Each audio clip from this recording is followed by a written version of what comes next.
था आप सभी का CHSBHU मालवी एकेडमी के इस यूट्यूब चैनल पर। आज पार्ट 2 की बात करते हैं हम अपने वर्क एंड एनर्जी की, जो कि पार्ट 1 हमारा कंप्लीट हो गया था। कल हमने लाइव क्लास में सारी चीज़ें कवर की थी। उसमें हमने बात की थी कि वर्क क्या होता है, वर्क किस पर डिपेंड करता है, किस पर निर्भर करता है बाबू, और फिर वर्क और एनर्जी का संबंध कैसे होता है, एनर्जी क्या होता है, एनर्जी के टाइप्स क्या होते हैं और हमें कौन से टाइप हमारे सिलेबस में पढ़ने हैं, वो सारी बातें हमने कंप्लीट कर ली थी। ठीक है, पोटेंशियल एनर्जी और काइनेटिक एनर्जी, गतिज ऊर्जा, स्थितिज ऊर्जा, ये दोनों बातें हमने कर ली थी। दोनों का फॉर्मूला पढ़ लिया था कि पोटेंशियल एनर्जी इक्वल क्या होता है, mgh, मास, ग्रेविटेशनल एक्सीलरेशन और हाइट। ठीक, और काइनेटिक एनर्जी की भी बात कर ली थी। काइनेटिक एनर्जी यानी गतिज ऊर्जा, गतिज ऊर्जा इक्वल क्या होता था, हाफ mv²। ये सारी बातें कवर हो गई थी। इनमें हमने लगभग 12-14 क्वेश्चंस भी लगा लिए थे। आज हम बात करते हैं आगे एनर्जी में कंजर्वेशन ऑफ एनर्जी वगैरह की, फिर उसमें भी क्वेश्चंस करेंगे। ठीक है, तो कल का लेक्चर जिन्होंने नहीं देखा पहले वो जाके देख लो। अगर तुम्हें बेसिक नहीं क्लियर होगा वर्क एनर्जी होता क्या है, तो आगे तुम्हें चीज़ें समझ नहीं आएंगे बाबू।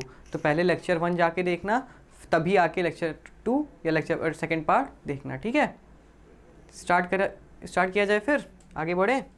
चलो देखते हैं।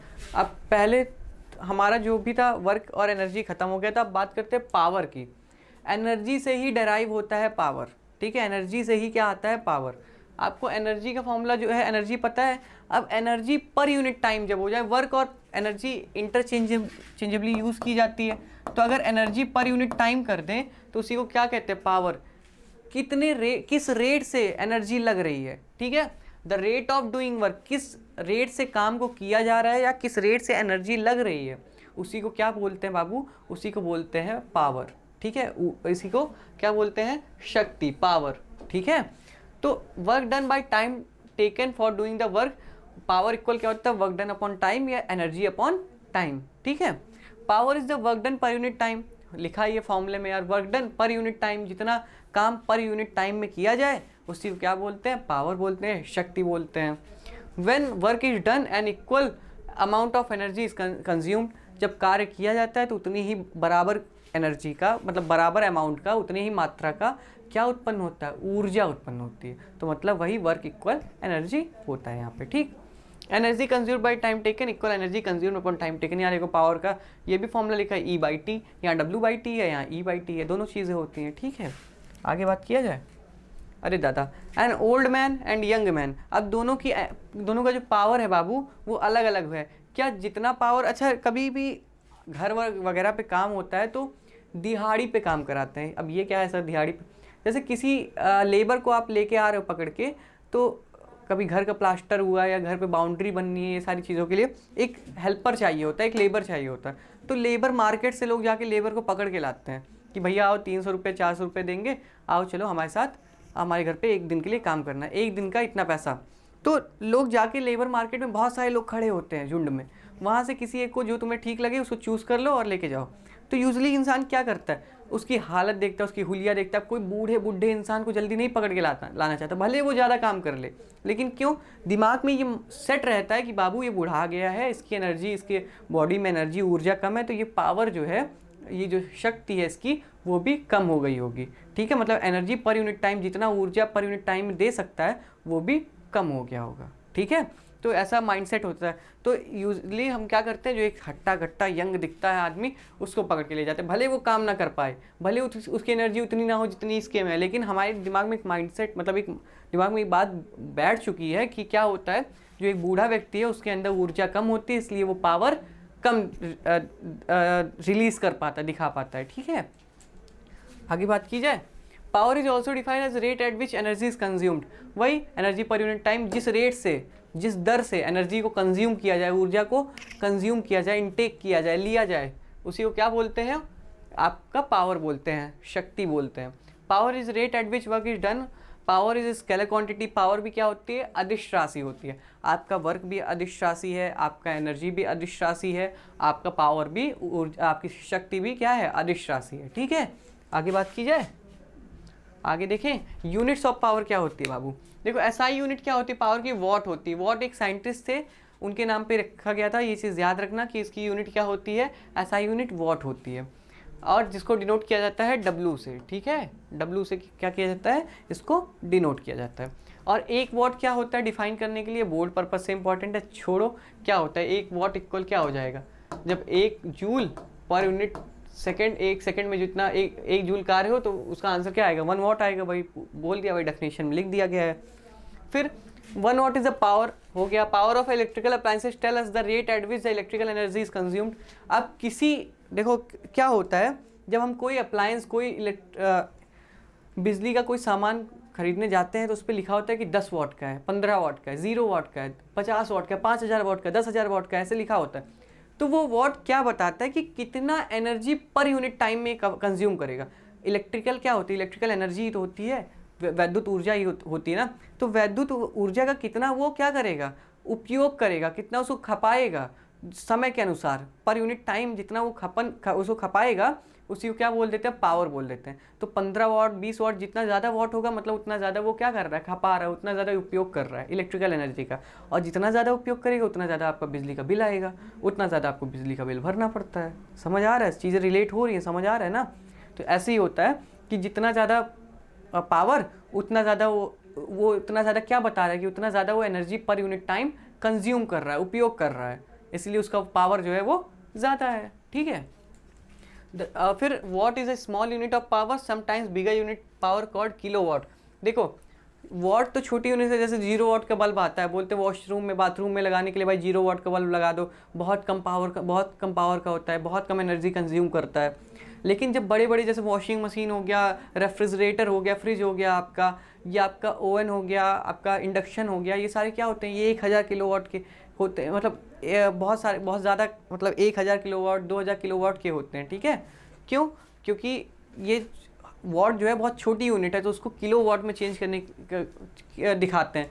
तो 1 किलोवाट में कितना होता है, 1000 वॉट होता है, ध्यान रखना। जैसे 1 किलोमीटर में कितना मीटर होता है, 1000 मीटर, सेम वही चीज़ है, 1 किलोवाट में 1000 वॉट होता है। समझ आया, आगे बढ़ा जाए। और बड़ी यूनिट दिखानी तो मेगावाट जो है NTPC, national thermal power corporation वगैरह में जहाँ बिजली पैदा होती है वहाँ पे बोलते हैं मेगावाट में हो रहा है, बहुत बड़ी बड़ी यूनिट होती है, ठीक है। तो वहाँ के लिए यूज़ करते हैं मेगावाट, लेकिन घरों में नहीं यूज़ होता ये बहुत ज़्यादा पावरफुल यूनिट होती है, ठीक, बहुत बड़ी यूनिट होती है। अब देखो थॉमस अल्वा एडिशन या जेम्स वॉट जो है, इन्हीं वॉट साइंटिस्ट इन्हीं के उस पर दिया गया था, तो इन्होंने ही बताया था, ठीक है, कि कितना पावर कंज्यूम होता है किसी इलेक्ट्रिकल अप्लायंसेस में। अब कॉमर्शियल यूनिट ऑफ एनर्जी क्या होती है, इससे क्वेश्चन आता है, ये इंपॉर्टेंट है, इसको पढ़ लो, ये ज़रूरी चीज़ है कि कॉमर्शियल यूनिट क्या होती है एनर्जी की, किलोवाट होती है। देखो किलोवाट आवर। अब देखो दो चीज़ ध्यान रखना है, किलोवाट केवल लिखा रहेगा सिर्फ किलोवाट तो वो पावर की यूनिट है, पावर की बड़ी यूनिट किलोवाट है, लेकिन एनर्जी की बड़ी यूनिट किलोवाट आवर है। देखो यहाँ पे आवर भी लगा है, मतलब घंटा। तो क्या बात कर रहा है यहाँ पे, आपने अभी पढ़ा बाबू, आपने क्या पढ़ा कि पावर इक्वल क्या होता है, W क्या, E लिख लो, E/T, ठीक। तो अगर यहाँ पे मैं बोलूँ कि E इक्वल क्या हो जाएगा, P/T हो जाएगा ना, पावर इंटू टाइम। पावर की यूनिट क्या पढ़े, किलोवाट, इंटू टाइम की यूनिट क्या पढ़ रहे हो, यहाँ पे आवर लिखा हुआ है, आवर, ठीक, ये एनर्जी हो गया। तो ये चीज़ ध्यान रखना इस रिलेशन से कि अगर किलोवाट या वॉट के साथ टाइम भी लिखा हो, टाइम की भी यूनिट लगी हो, तुरंत दिमाग में आ जाना चाहिए कि वहाँ किसकी बात कर रहा है, एनर्जी की बात कर रहा है। ये ध्यान देने वाली बात है, बहुत इंपॉर्टेंट बात है, बच्चे कंफ्यूज होते हैं, इनफैक्ट मैं उस लेवल पे कंफ्यूज होता था इसमें। तो ये देखो जब किलोवाट के साथ आवर या समय की भी यूनिट लग जाए तो वहाँ पे एनर्जी की बात हो रही हो, ऊर्जा की या वर्क की बात हो रही हो, कार्य की, ठीक है। लेकिन अगर सिर्फ वॉट या किलोवाट लगा हो तो वहाँ पे क्या है, पावर है, ठीक। इसी रिलेशन से तुम ये चीज़ समझ सकते हो, ठीक है, इसी फॉर्मूले से। एसआई यूनिट क्या होती है, जूल होती है, इलेक्ट्रिकल एनर्जी की। अभी क्योंकि तुम्हें पता है कि वर्क की यूनिट जूल, तो एनर्जी की भी, ऊर्जा की भी यूनिट जूल है, पढ़ के आए हो पिछले वाले लेक्चर में। Joule represent a very small unit, joule जो है बहुत छोटा यूनिट रिप्रेजेंट करता है, इसलिए बड़ी यूनिट के लिए हम क्या यूज़ करते हैं, किलोवाट आवर, ठीक है। जूल जो है, जूल एनर्जी का बहुत छोटा यूनिट रिप्रेजेंट करता है, दर्शाता है, इसलिए बड़ी यूनिट के लिए क्या यूज़ करते हैं, किलोवाट आवर यूज़ करते हैं, ठीक है। इस किलोवाट आवर का मतलब क्या होता है जानते हो, जैसे बोला गया कि 1 किलोवाट में 1000 वाट होता है, 1000 वाट होता है, ठीक, 1000 वाट। तो इसी तरह आपको बोल दिया गया 1 किलोवाट आवर। अब इसमें क्या बोला जा रहा है, 1000 वॉट गुणे क्या बोल रहा है, और 60 गुणे 60 क्या है, ये आपका सेकेंड हो गया, टाइम हो गया। ठीक, अब वॉट को आप और क्या दर्शा सकते हो, वॉट को क्या लिख सकते हो, जूल पर सेकेंड। ठीक, मैंने इसको 1 घंटे को सेकेंड में चेंज कर दिया। सेकेंड क्या होता है, 3600 सेकेंड ही तो होता है 1 घंटे में, वही 60 × 60 लिख दिया, वही 3600 सेकेंड। इस तरह से क्या आ जाएगा आपका 36 × 1 2 3 4 5, देखो 3 इसका 2 उसका 0, इतना क्या आ जाएगा, सेकेंड से सेकेंड कट जाएगा, क्या आ गया, जूल आ गया। तो ये किसकी यूनिट आ गई बाबू, एनर्जी की। देखो एनर्जी की बड़ी यूनिट क्या हो गई, इसी से आती है आपकी जो, ये क्या हो जाएगा, इसको ऐसे लिखते हैं, बुक्स में लिखा होता है 10⁶ जूल। ठीक है, ये किसकी बड़ी यूनिट है, एनर्जी की बड़ी यूनिट है। ठीक, 3.6 × 10⁶ जूल। इस पे क्वेश्चन आ सकता है कि बताओ एनर्जी की सबसे बड़ी यूनिट क्या हो सकती है, या 1 किलोवाट आवर में कितना होता है, कितना जूल होता है। तो ये याद रखना, ये रिलेशन, इस पे क्वेश्चन आ सकता है, आया है। ये 1 किलोवाट आवर में 1 किलोवाट पर नहीं, 1 किलोवाट आवर में, मतलब 1 किलोवाट और घंटे को जूल में कन्वर्ट करेंगे तो कितना होता है, 3.6 × 10⁶। इंपॉर्टेंट है, इंपॉर्टेंट। ठीक, इसको याद रखना, ठीक है, ज़रूरी है। ये कन्वर्ट करके बता दिया, समझा दिया। ये किसकी यूनिट है, ये एनर्जी की यूनिट है। ये किसकी यूनिट है, ये भी एनर्जी की, क्योंकि यहाँ टाइम से मल्टीप्लाई हुआ है। ठीक, और सिर्फ वॉट और किलोवाट की बात करेगा तो वो पावर की यूनिट होगी। ये बातें समझ आई। चलो आगे बढ़ें, आगे देखते हैं फिर कि किलोवाट आवर और जूल में क्या संबंध होता है। देखो यहाँ पे वही निकाले हैं खुद से भाई साहब। 36 क्या होता है, 36 लाख जूल्स होता है। ठीक है, 36 लाख जूल होता है बाबू, जिसको तुम क्या करते हो 3.6, इसी को रिप्रेजेंट करते हो ऐसे 3.6 × 10⁶ जूल। ठीक, यहाँ 5 जीरो था ही, एक पॉइंट यहाँ चला गया तो और क्या हो गया, 6 जीरो हो गया, 10⁶ हो जाता है।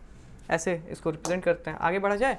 अब देखो 1 किलोवाट को ही तुम क्या लेते हो बाबू, ये भी ध्यान रखने वाली बात है कि जो तुम 1 किलोवाट लेते हो ना, 1 किलोवाट आर, 1 किलोवाट आर को ही क्या बोलते हैं, एक यूनिट बोलते हैं। इसी को क्या बोलते हैं, इसी बड़ी यूनिट को क्या बोलते हैं, एक यूनिट बोलते हैं। जैसे घरों में तुमने सुना होगा कि भैया कितना यूनिट बिल आया, भैया 10 यूनिट आया, 12 यूनिट आया, 15 यूनिट आया। बिजली का बिल किसके अकॉर्डिंग होता है, यूनिट के अकॉर्डिंग होता है। कि आप 8 रुपये यूनिट चल रहा है कुछ जगह पर।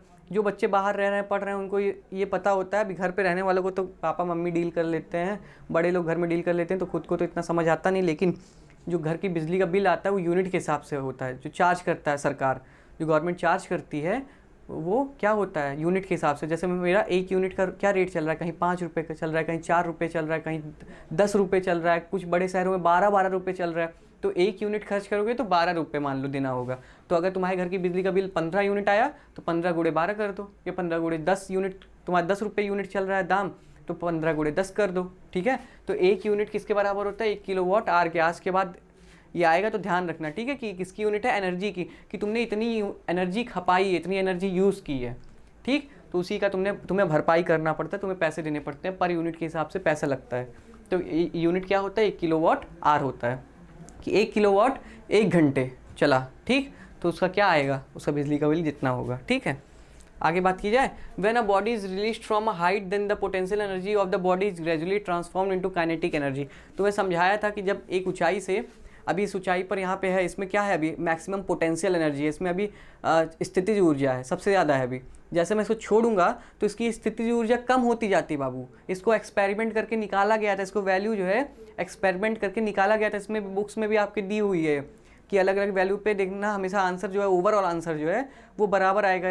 Kinetic energy plus potential energy का जो आंसर है वो हमेशा कांस्टेंट रहता है, बराबर ही रहता है, वो परिवर्तित नहीं होता। बस बढ़ता घटता क्या है, स्थितिज ऊर्जा और गतिज ऊर्जा। मान लो अभी इसमें स्थितिज ऊर्जा सबसे ज़्यादा है, मैक्सिमम है। अब मैं इसको छोड़ूंगा तो धीरे धीरे नीचे आ रहा है। ठीक है, तो जैसे जैसे नीचे आएगा इसकी स्थितिज ऊर्जा कम होती जाएगी और इसकी गतिज ऊर्जा बढ़ती जाएगी, और फिर जैसे ही ज़मीन पर आके रुक जाएगा, ठीक है, तो इसमें क्या हो जाएगा, इसका स्थितिज ऊर्जा गतिज ऊर्जा दोनों 0 हो जाएगा। ठीक है, समझ आया, क्लियर हुआ। आगे बात की जाए। चलो, यही सारी बातें थी इसमें। अब energy transformation at a hydro electric power house. अब हाइड्रो इलेक्ट्रिक पावर हाउस में क्या होता है, हाइड्रो मतलब होता है वाटर, हाइड्रो मतलब समझ लो पानी। तो पानी से उत्पन्न होने वाला जो इलेक्ट्रिसिटी है उसकी बात करते हैं। तो पानी, आपको पता है डैम बनते हैं, डैम से बिजली पैदा होती है। ठीक है। जो पानी, जो पोटेंशियल एनर्जी होती है पानी में, उससे क्या क्या चेंज होता है उससे, वो इलेक्ट्रिकल एनर्जी में चेंज होता है बाबू। किस में चेंज होता है? इलेक्ट्रिकल एनर्जी में। कैसे होता है? डैम में, डैम होता है, डैम का प्लेट होता है, यहाँ पानी का खूब सारा पोटेंशियल एनर्जी है। जब एकदम से प्लेट हटाया जाता है, जब पानी गिरता है, तो यहाँ पे एक टरबाइन लगाई जाती है, ठीक है, यहाँ टरबाइन लगाई जाती है। ये जो पानी इस पर जब गिरता है तो ये टरबाइन को रोटेट करता है, घुमाता है। तो टरबाइन रोटेट करने की वजह से टरबाइन में लगा होता है क्या? जनरेटर। जनरेटर का कॉन्सेप्ट पढ़ा है ना, कि मैकेनिकल एनर्जी को इलेक्ट्रिकल एनर्जी में कन्वर्ट करता है। याद आया? याद आया कि नहीं? जब आपको उसको रोटेट होता है, मैकेनिकल एनर्जी मिल रही है पानी की वजह से। क्या पानी टरबाइन पे, पंखे पे पड़ रहा है। जब पंखा, सिंपल सा टरबाइन कुछ नहीं होता, पंखा होता है बाबू, पंखा। पंखे का एक किनारा खुद हाथ से घुमाओ तो क्या होता है? घूम रहा है, तो मैकेनिकल एनर्जी दी है। मैकेनिकल एनर्जी कन्वर्ट किस में होती है फिर? इलेक्ट्रिकल एनर्जी में। किसके द्वारा? डायनमो या जनरेटर के द्वारा। पढ़े हो ये चीज़, ठीक है। एसी जनरेटर, डीसी जनरेटर और ये डीसी मोटर वगैरह पढ़ाया था मैंने। तो जनरेटर क्या करता है? मैकेनिकल एनर्जी को इलेक्ट्रिकल में करता है, और मोटर क्या करता है? इलेक्ट्रिकल को किस में चेंज करता है? मैकेनिकल में। ये दोनों बातें याद रखना है। क्वेश्चन ये सब पढ़े हो, देखो कैसे रिलेट हो रहा है, सब एक दूसरे से संबंध रखता है, सब एक दूसरे से कनेक्शन रखता है, ठीक है। आगे बात करें, hydro electric power house, the potential energy of water is transformed into kinetic energy. देखो क्या है, जो मैंने बताया ना कि पोटेंशियल एनर्जी किस में परिवर्तित होती है? काइनेटिक एनर्जी में। कैसे? जो पानी का पोटेंशियल एनर्जी था, स्थितिज ऊर्जा था, जब वो पंखे पर गिरा तो पंखे को रोटेट किया, पंखा मोशन में आया, जहाँ मोशन हुआ, जहाँ गति हुई, वहाँ पे गतिज ऊर्जा आ जाती है, तो काइनेटिक एनर्जी में कन्वर्ट हो जाता है। पोटेंशियल एनर्जी काइनेटिक एनर्जी में, काइनेटिक एनर्जी क्या कर रहा है वहाँ पे? काइनेटिक एनर्जी की वजह से क्या आ गया? Mechanical energy. और मैकेनिकल एनर्जी क्या किस में चेंज होता है? इलेक्ट्रिकल में। कौन करता है उसको चेंज? डायनमो या जनरेटर करता है, ठीक है। आगे देखो, ये देखो ऐसे ही होता है। रिजर्वायर मतलब जहाँ पानी को सेव किया जाता है। अब डैम से जब थोड़ा सा प्लेट हटाया गया, पानी एकदम से आया, तो देखो टरबाइन लगा हुआ पंखा, तो पानी के प्रेशर की वजह से ये घूमता है, रोटेट करता है। रोटेट करेगा तो रोटेट करने से क्या उत्पन्न होगा? मैकेनिकल एनर्जी दी जा रही है। मैकेनिकल एनर्जी किस में चेंज हो जाएगी? इलेक्ट्रिकल एनर्जी में, क्योंकि यहाँ पे क्या लगा होता है? देखो जनरेटर लगा होता है, यहाँ पे मैग्नेट होता है, एक नॉर्थ पोल का मैग्नेट होता है, एक साउथ पोल का मैग्नेट होता है। इसमें जो है ऐसे ऐसे कॉयल लगा होता है, ठीक है। अरे यार, कॉयल लगा होता है, कॉयल घूमता है, इसकी वजह से, कॉयल घूमने की वजह से क्या पैदा होती है? बिजली पैदा होती है। ये सब पढ़े हो, सब पढ़े हो, तो इसको रिलेट करना पड़ेगा तुम्हें, ठीक है। ऐसे कुछ काम करता है। ये सब बहुत इजी लग रहा होगा, अगर जो बच्चे जनरेटर मोटर पढ़े होंगे अच्छे से, उनके लिए हलवा है, बहुत इजी है ये सब चीज़ें, ठीक है। चलो, energy transformation at thermal power house. अब थर्मल पावर हाउस में कैसे एनर्जी ट्रांसफॉर्म होती है? जो थर्मल पावर हाउस होता है उसमें chemical energy of coal is change into heat energy which is further converted into kinetic energy. अब देखो क्या होता है थर्मल पावर प्लांट में, क्या होता है? जो एनटीपीसी वगैरह होता है उसमें क्या होता है? उसमें बाबू देखो यहाँ पे फिगर होगा, इसमें उसका फिगर नहीं दिया क्या? अच्छा नहीं दिया, चलो कोई बात नहीं।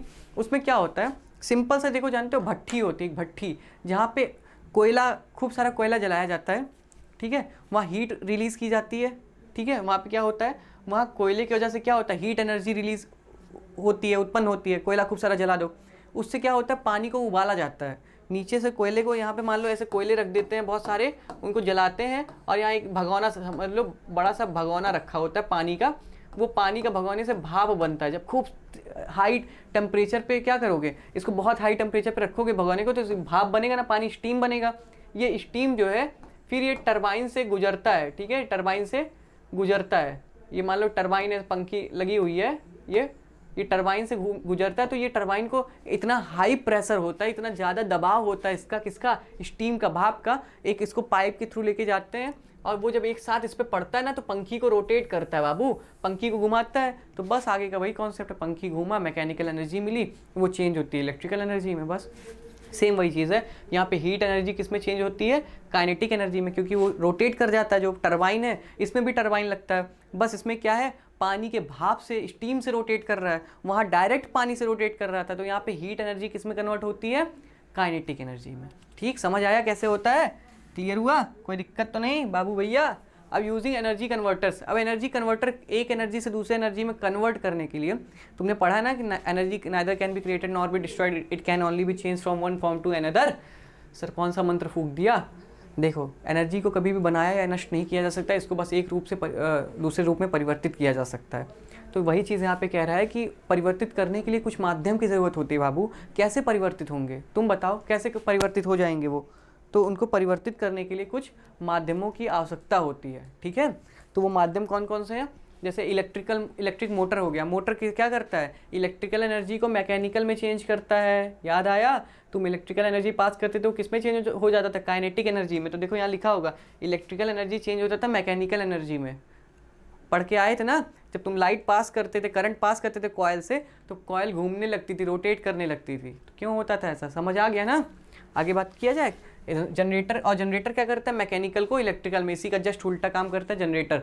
जब वहाँ मैकेनिकल एनर्जी दोगे, मतलब वहाँ रोटेट कर रहे हो, तो वहाँ उससे क्या उत्पन्न होता है? इलेक्ट्रिकल एनर्जी उत्पन्न होती है। ये सब पढ़ के आए हो, तो बहुत इसमें डीप में बहुत ज़्यादा बात करने की ज़रूरत नहीं है। फिर इलेक्ट्रिक आयरन क्या करता है? प्रेस क्या करता है बाबू? तुम्हारी इलेक्ट्रिकल एनर्जी को हीट एनर्जी में कन्वर्ट करता है कि नहीं? इलेक्ट्रिकल को हीट में, कपड़ा प्रेस करते हो तो क्या होता है? बिजली आ रही है, बिजली को किस में चेंज कर दिया? हीट एनर्जी में। बल्ब क्या करता है? बल्ब आपकी जो इलेक्ट्रिकल एनर्जी है उसको हीट एनर्जी और लाइट एनर्जी में चेंज करता है। गर्म होता है कि बल्ब जब जाके छुओ, थोड़ी देर बल्ब जल रहा है, उसके बाद जाके उसको टच करो तो गर्मी भी उत्पन्न होती है उसमें ना, तो हीट एनर्जी भी चेंज हुई। और साथ ही साथ आपको प्रकाश दे रहा है, लाइट एक एनर्जी का फॉर्म में, पढ़े हो लाइट चैप्टर में, तो लाइट में भी चेंज हुई। तो इसमें किस में चेंज होता है? हीट एनर्जी और लाइट एनर्जी में। ठीक है, आगे बात की जाए। अब देखो रेडियो क्या करता है बाबू? रेडियो आपको किस में चेंज करता है? साउंड एनर्जी में चेंज करता है। इलेक्ट्रिकल एनर्जी को काइनेटिक एनर्जी में, काइनेटिक एनर्जी को फिर साउंड एनर्जी में, क्योंकि जो आउटपुट मिलता है, जो बाहर आपको फिर रिलीज होता है, वो किस में होता है? साउंड एनर्जी में। स्टीम इंजन क्या करता है? मैकेनिकल एनर्जी या हीट एनर्जी को किस में चेंज करता है? काइनेटिक एनर्जी में। ठीक है, हीट, अभी तो यही तो पढ़े कि स्टीम, भाप वाला क्या करता है? हीट दिया जाता है, कोयले से हीट देते हैं पानी को, वो भाप में बदलता है, भाप फिर क्या करता है? रोटेट करता है ना, वो टरबाइन को रोटेट करता है, रोटेट करने से काइनेटिक एनर्जी। अब वो काइनेटिक एनर्जी फिर क्या उत्पन्न करता है? इलेक्ट्रिकल एनर्जी उत्पन्न करता है। ठीक है, अब कार इंजन क्या करता है? कार इंजन केमिकल एनर्जी को, जो उसमें केमिकल्स यूज़ किए जाते हैं, उसको चेंज करता है हीट में, और हीट की वजह से गाड़ी चलती है, काइनेटिक एनर्जी उत्पन्न होता है। इसलिए गाड़ी का इंजन जब छुओ तो गर्म हो जाता है। क्यों? क्योंकि इसमें हीट एनर्जी रिलीज हो रही है, उससे क्या, फिर उससे इंजन गर्म होने की वजह से इंजन मूव कराता है और काइनेटिक एनर्जी में कन्वर्ट करता है, गाड़ी इसलिए चल पाती है, इसलिए गतिज ऊर्जा उसमें होती है।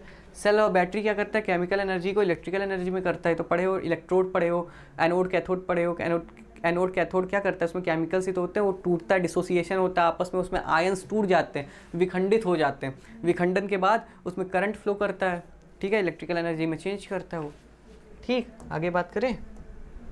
गैस स्टोव क्या करता है? केमिकल एनर्जी को हीट एनर्जी में। स्टोव पहले के टाइम पे ना, पापा बाबा से अपने पूछना, स्टोव आता था, उसमें कैरोसिन ऑयल पड़ता था। उसमें क्या पड़ता था?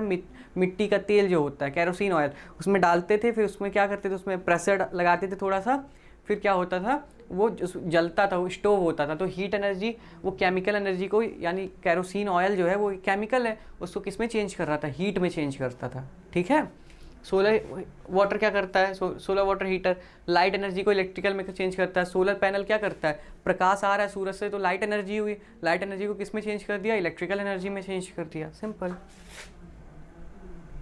अब laws of conservation of energy. Conservation of energy कुछ नहीं कहता बाबू, यही बताता है कि ना कभी खत्म होता है ना कभी बनता है, बस एक फॉर्म से दूसरे फॉर्म चेंज होता है। अगर कभी पोटेंशियल एनर्जी ज़्यादा है तो वहाँ पे काइनेटिक एनर्जी कम होगी, काइनेटिक एनर्जी ज़्यादा है तो पोटेंशियल एनर्जी कम होगी, लेकिन ओवरऑल जो एनर्जी है वो सेव रहेगी। मान लो 1000 जूल एनर्जी है, 500 जूल, अभी जैसे मान लो कि एक ऑब्जेक्ट है, वो एकदम h हाइट पर यहाँ रखा हुआ है, ठीक है, ऊंचाई पर, ये ग्राउंड है, ग्राउंड से यहाँ पे mgh पोटेंशियल एनर्जी लग रहा है। यहाँ काइनेटिक एनर्जी जो है वो, काइनेटिक एनर्जी 0 है, और पोटेंशियल एनर्जी कितना है?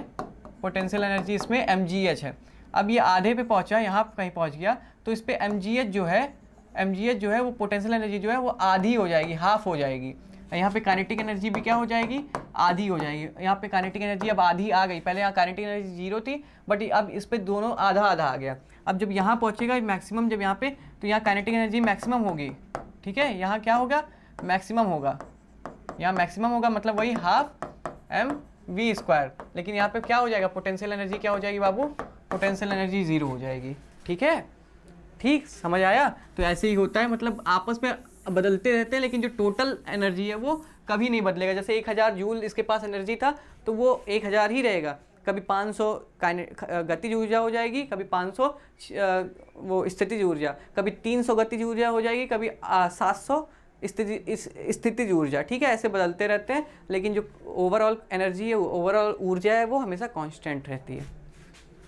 वही सारी बातें यहाँ पे लिखी गई हैं किताबी ज्ञान की भाषा में, तो वही सारी चीज़ समझ लेना, ठीक है। यहीं पे जो मैंने एग्जांपल दिया वही है। अब सिंपल पेंडुलम का एग्जांपल होता है, अरे यार ये क्या हो रहा है, पेंडुलम का एग्जांपल है कि पेंडुलम यहाँ पहुँचा, अब इस पॉइंट पर जब एकदम मैक्सिमम पहुँच गया तो यहाँ पे क्या होगा, इसकी पोटेंशियल एनर्जी क्या होती है, मैक्सिमम होती है, ठीक है। यहाँ पे इस पॉइंट पर क्या होगा इसका, यहाँ लिख दे रहा हूँ पोटेंशियल एनर्जी मैक्सिमम, लेकिन क्या क्या जीरो हो जाएगा, काइनेटिक एनर्जी यहाँ जीरो हो जाता है क्योंकि इस पॉइंट पर आके रुक गया। कभी घड़ी का पेंडुलम घूमते देखिए, जब एकदम लास्ट पॉइंट पर आता है तो वहाँ रुक जाता है, फिर वापस चलना शुरू करता है। जब एकदम रुक गया, उस पॉइंट पर रुक गया बाबू, तो उसमें कोई मोशन उस पॉइंट पर, उस एक इंडिविजुअल पॉइंट पर कोई मोशन हो रहा था, कोई उसी बस पॉइंट पर देखो नहीं हो रहा था ना कुछ भी, तो यहाँ पे क्या हुआ, काइनेटिक एनर्जी जीरो हो गया। लेकिन यहाँ पे पोटेंशियल एनर्जी मैक्सिमम, जब जब काइनेटिक एनर्जी, जब जब गतिज ऊर्जा जीरो होगा तब तब वहाँ पोटेंशियल एनर्जी, वहाँ स्थितिज ऊर्जा मैक्सिमम होगा, ठीक है। ये ध्यान रखना है ये संबंध। अब इस पॉइंट पर क्या है, इस पॉइंट पर क्या होगा, केवल काइनेटिक एनर्जी होगा, इसमें पोटेंशियल एनर्जी नहीं होगा, ठीक है। देखो यहाँ potential energy plus kinetic energy, यहाँ पे भी वही है। यहाँ फिर क्या हुआ, यहाँ देखो इस पॉइंट पर फिर केवल क्या हो गया, पोटेंशियल एनर्जी फिर से क्या हुआ, मैक्सिमम हो गया, लेकिन यहाँ पे क्या जीरो हो गया, यहाँ काइनेटिक एनर्जी फिर जीरो हो गया। लेकिन इस पॉइंट पर क्या था, यहाँ क्या था, काइनेटिक एनर्जी जो था वो तुम्हारा क्या था, मैक्सिमम था, ठीक। इस पॉइंट पर क्योंकि इसमें क्या चल रहा है, काइनेटिक यहाँ इस पॉइंट पर, ठीक है, क्योंकि इसमें मोशन है, इस समय गति हो रही है ना, ये ऐसे रुका नहीं है, चल ही जा रहा है, चल ही जा रहा है, इस पॉइंट पर और इस पॉइंट पर बस आके रुकेगा, ठीक है। तो ये बातें ध्यान रखना। टोटल देखो, total energy of swinging pendulum at any instant of time remain same. Total energy हमेशा बराबर रहती है, बस बदलता क्या उसके अंदर, जैसे 1000 जूल मैंने बोला ना, 1000 जूल हमेशा रहेगा, बस बदलेगा क्या, मान लो कभी 200 जूल तुम्हारा पोटेंशियल एनर्जी हो गया, तो बचा हुआ कितना है, 800 जूल तुम्हारा क्या हो जाएगा, काइनेटिक एनर्जी हो जाएगा।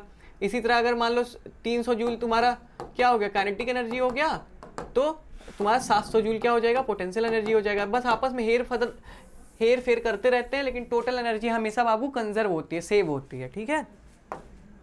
अब कुछ एमसीक्यूज कर लेते हैं, कुछ क्वेश्चंस कर लेते हैं, और फिर हमारा ये चैप्टर आज यहाँ पे समाप्त होगा। क्या बोल रहा है, when an object falls freely towards the earth then its total energy. जब कोई ऑब्जेक्ट फ्री फॉल कर रहा है अर्थ पर, तो उसकी टोटल एनर्जी कितनी होगी, क्या करती है, टोटल एनर्जी तो हमेशा कांस्टेंट रहती है ना, अभी पढ़े, अभी मैं यही बोल रहा हूँ कि टोटल एनर्जी कांस्टेंट रहेगी, बदलेगा क्या, कभी काइनेटिक एनर्जी बढ़ जाएगी, कभी पोटेंशियल एनर्जी बढ़ जाएगी, कभी स्थितिज ऊर्जा बढ़ जाएगी, कभी गतिज ऊर्जा बढ़ जाएगी, बस यही होगा। लेकिन जो ओवरऑल टोटल एनर्जी वो हमेशा कांस्टेंट रहेगा। इसमें बच्चा कंफ्यूज होकर कुछ ना कुछ इंक्रीज या डिक्रीज में टिक कर देगा, तो ये यहाँ पे ध्यान रखना। Which of the following is not unit of energy, इसमें एनर्जी की यूनिट कौन सी नहीं है, जूल एनर्जी की यूनिट है, हाँ बाबू है।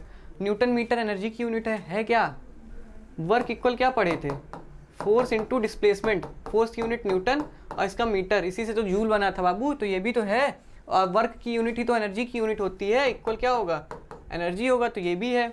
इसमें बोला कौन सा नहीं है, किलोवाट या किलोवाट आर। किलोवाट आर किसकी यूनिट है, अरे किलोवाट आर भी तो एनर्जी की यूनिट है, किलोवाट किसकी यूनिट है, पावर की यूनिट है, ठीक। तो ये तुम्हारा यही तुम्हारा सही आंसर इसका होगा। Which of the following energy changes involve frictional force, इसमें से किसमें क्या घर्षण बल किसमें लगेगा, किस वाले उसमें, जब वो काइनेटिक एनर्जी हीट एनर्जी में चेंज होगा, जब केमिकल एनर्जी हीट एनर्जी में चेंज होगा, या पोटेंशियल एनर्जी साउंड एनर्जी में चेंज होगा, या केमिकल एनर्जी काइनेटिक एनर्जी में चेंज होगा। सीधा सीधा फ्रिक्शन पढ़े हो, तुम्हें पता है जब कोई चीज़ चल रही होती है और चलने के कारण उसमें गर्मी उत्पन्न हो, जैसे ये चीज़ मान लो, ये जब गाड़ी तुम्हारी चल रही होती है, कभी गाड़ी चलाओ तुम 8-10 किलोमीटर 15 किलोमीटर चला के, जब गाड़ी रोको तो जाके अपने चक्के को, अपने व्हील को छूना और देखना तो गर्म रहेगा। क्यों, जब कोई बॉडी मोशन में होती है तो किसी सरफेस पर ही मूव करेगी ना कहीं सरफेस पर मूव करेगी, फ्रिक्शन होगा, या हवा में भी मूव कर रही है तो एयर फ्रिक्शन होता है, वायु घर्षण होगा, है ना, उसकी वजह से तो उस पर रब होता है, रबिंग की वजह से क्या उत्पन्न होता है, हीट उत्पन्न होता है। तो काइनेटिक एनर्जी की वजह से ही तो हीट एनर्जी चेंज होगा, वहीं पे फ्रिक्शन उत्पन्न होगा। Which of the following statement about power station is not true, इसमें पावर स्टेशन की यूनिट, पावर स्टेशन के बारे में जो बोला गया वो इसमें से कौन सा सही नहीं है, तो देखो कौन सा सही नहीं है। Hydro electric power station use water to drive turbines, in power station turbines drive generators, या electricity from the thermal power station differs from produce in hydro electric power station. क्या कह रहा है कि इनमें से कौन सा पावर स्टेशन के बारे में सही नहीं है। Hydro electric power station use water to drive, ये तो सही है। हाइड्रो इलेक्ट्रिक पावर क्या करते हैं, पानी का ही तो यूज़ करते हैं बिजली पैदा करने के लिए, ये सही है। In power station turbines drive generator, turbine ही तो जनरेटर को चलाती है बाबू, ये भी सही है।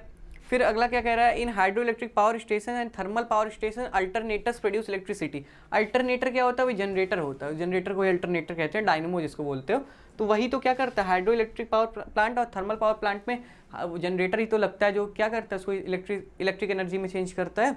तो ठीक है, सही है। अल्टरनेटर जाने रहो, अल्टरनेटर को क्या बोलते हैं, डायनमो, या डायनमो को ही तुम क्या बोलते हो, जनरेटर बोलते हो। ठीक है, अल्टरनेटर जाने रहना, ये भी नाम जाने रहो कि एग्जाम में पता चले आ जाए, कह दो सर ने पढ़ाया नहीं, सर ने पढ़ाया नहीं, अब मैं छोड़ू, अब करूँ कैसे, ये वाला हाल ना हो, इसलिए पढ़ लो, जान लो। ठीक है, तो इसमें बचा क्या ऑप्शन, सी ऑप्शन ही सही है। क्या कह रहा है ये, electricity from the thermal power station differ from producing.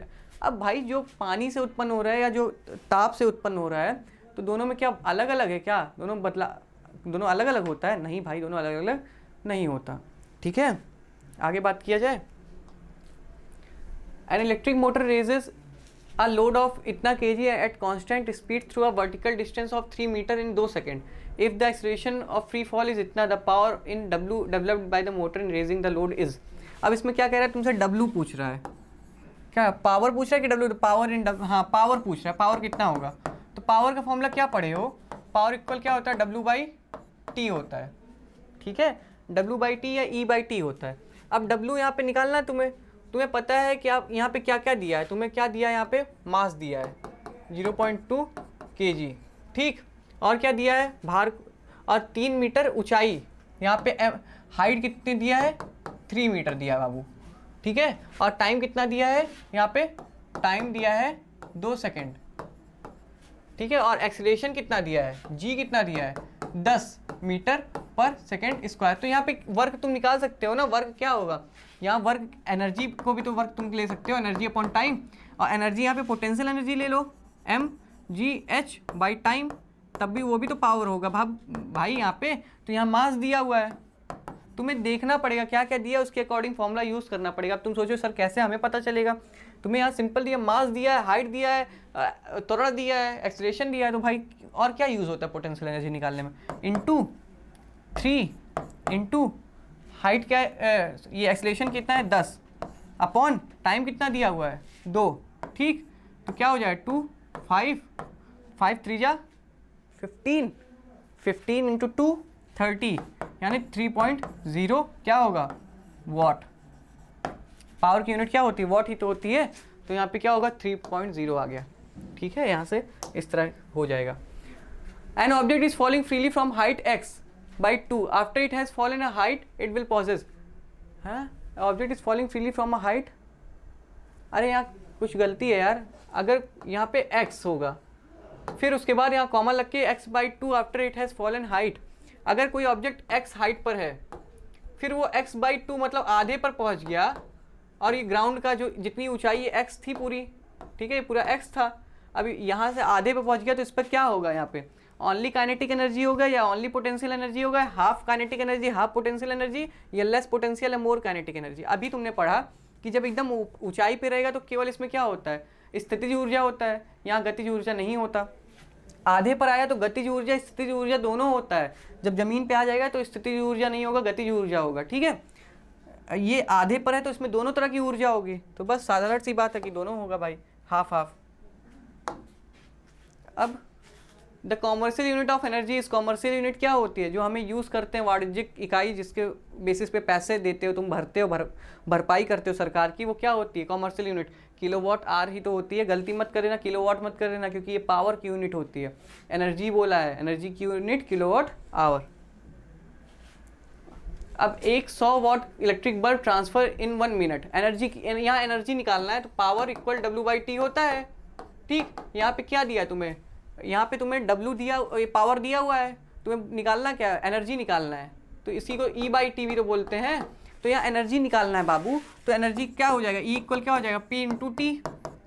Power कितना दिया है 100, टाइम क्या दिया है 1 मिनट, इसको सेकंड में चेंज कर दो 60 सेकंड हो जाएगा। ठीक, तो क्या हो जाएगा ये 6000, क्या हो जाएगा 6000 वॉट सेकंड। यही तो हो जाएगा। वॉट सेकेंड किसकी यूनिट है? एनर्जी की यूनिट है। तो यहाँ पे क्या ऐसा कोई ऑप्शन दिया है? 6000, हाँ दिया तो है। वॉट सेकेंड, इसी को जूल बोल दो या इसी को जूल बोल दो, joule. A device which converts mechanical energy into energy which runs our microwave. अब कौन सा ऐसा है जो मैकेनिकल एनर्जी को माइक्रोवेव, मतलब बेसिकली इलेक्ट्रिकल एनर्जी में कौन कन्वर्ट करता है? माइक्रोवेव किससे चलता है? इलेक्ट्रिकल एनर्जी से ही तो चलता है भाई। तो मैकेनिकल को इलेक्ट्रिकल में कौन चेंज करता है? कौन है ऐसा? अल्टरनेटर ही तो करता है, डायनमो या जनरेटर ही तो करता है मैकेनिकल को इलेक्ट्रिकल में। अब माइक्रोफोन कन्वर्ट्स, देखो ये इंपॉर्टेंट क्वेश्चन है, माइक्रोफोन किस में कन्वर्ट करता है? अब एक चीज़ ध्यान देना, यहाँ बच्चे कंफ्यूज होंगे। माइक्रोफोन वो होता है जो तुम्हारी आवाज़ को इनपुट की तरह लेता है, जो तुम बोल रहे हो, जैसे मैं इसमें बोल रहा हूँ माइक है, ये माइक्रोफोन ये है, ये मेरी आवाज़ को ले रहा है। और साउंड क्या होता है? Output, input output device. Computer में क्लास 6-7 में पढ़े होगे ना। तो इनपुट डिवाइस क्या होता है? जो हमारे साइड से क्या कुछ वैल्यूज़, कुछ सोर्स लेते हैं। तो इनपुट, माइक्रोफोन क्या है? इनपुट लेता है, वो अंदर की साइड हमसे कुछ ले रहा है। तो हम साउंड जो है, साउंड एनर्जी को इनटेक कर रहा है, उसको उपयोग कर रहा है, उसको ग्रहण कर रहा है। ठीक है, तो सबसे पहली बात तो यही हो गई कि वो क्या लेता है? साउंड एनर्जी लेता है। साउंड एनर्जी दो में है, ठीक है। साउंड एनर्जी को मैकेनिकल में चेंज करता है, साउंड एनर्जी को इलेक्ट्रिकल में। अरे भाई, जो मैं बोल रहा हूँ वो तुम्हारे तक पहुँच पा रहा है, क्योंकि ये मेरी जो आवाज़ है वो उसको पहले जा रहा है कैमरे तक, कंप्यूटर तक। कंप्यूटर किस भाषा में समझेगा? इलेक्ट्रिकल एनर्जी को ही तो वो इलेक्ट्रिकल एनर्जी को ही इंटरप्रेट करेगा ना, उसी को समझेगा ना, मैकेनिकल को तो समझेगा नहीं। वहाँ मारपीट तो करना कि पोटेंशियल और काइनेटिक यूज़ कर ले, मूवमेंट हो या स्टेट का हो। तो वहाँ पे क्या चेंज? इलेक्ट्रिकल में चेंज करता है वो। ठीक है, तो यही ऑप्शन आपका सही होगा कि साउंड एनर्जी किस में? इलेक्ट्रिकल एनर्जी में चेंज करता है। आगे बात करें?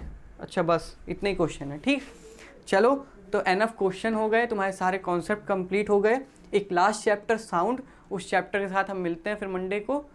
तब तक के लिए सारे चैप्टर का रिवीजन करिए। हर एक चैप्टर का टेस्ट सीरीज़ अपलोड होगा ऐप पर, लगाइए, अपना इवैल्यूएशन करिए, कहाँ कितने पानी में आप हैं, आपके बॉडी का भी पोटेंशियल एनर्जी क्या है, ऊंचाई पर हैं या अभी भी ज़मीन पर ही लौट रहे हैं। ठीक, वो चेक करिए, टेस्ट दीजिए और अच्छे से कॉन्सेप्ट को क्लियर करो बाबू। पढ़ते रहो, अपना ध्यान रखो, मस्त रहो। ठीक, हर हर महादेव।